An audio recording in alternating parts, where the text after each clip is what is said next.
மாங்காய் பச்சடி எப்படி செய்யுதுன்னு பார்க்கலாமா? மாங்காய் பச்சடி சர்க்கரையிலும் செய்யலாம், வெல்லத்துலேயும் செய்யலாம், நாட்டு சர்க்கரையிலும் செய்யலாம். இப்போ நான் நாட்டு சர்க்கரையில் செஞ்சுருக்கேன். மாங்காய் பெரிய மாங்காய் இதை மாதிரி எடுத்துக்கோங்க.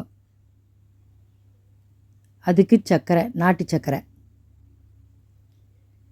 ஒரு மாங்காய்க்கு 1 கப்பு. இதை மாதிரி தோல் சீவிட்டு, தோல் சீவாமல் கூட செய்யலாம் மாங்காய் பச்சடி. இதை மாதிரி சின்ன சின்னதாக பீஸாக அரிஞ்சு வச்சுக்கோங்க. குட்டி குட்டியாக அரிஞ்சால் சீக்கிரமாக வெந்துடும்.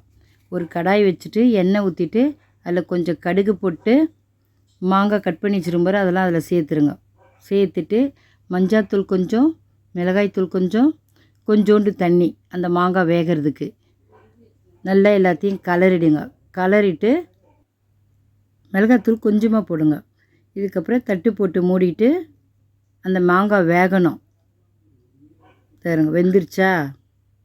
பாதி வெந்திருக்கு. திருப்பி தட்டு போட்டு மூடிட்டு இன்னும் கொஞ்சம் நேரம் வேகட்டும். கொஞ்சம் கொல கொலன்னு ஆயிடுச்சு. இப்போ அதில் நாட்டு சர்க்கரை சேர்த்துக்கோங்க.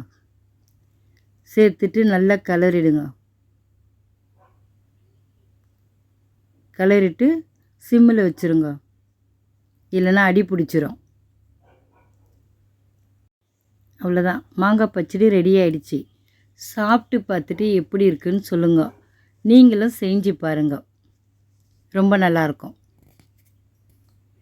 லைக் பண்ணுங்கள், ஷேர் பண்ணுங்கள், மறக்காமல் நம்ம சேனலுக்கு சப்ஸ்கிரைப் பண்ணுங்கள். தேங்க்ஸ் ஃபார் வாட்சிங்.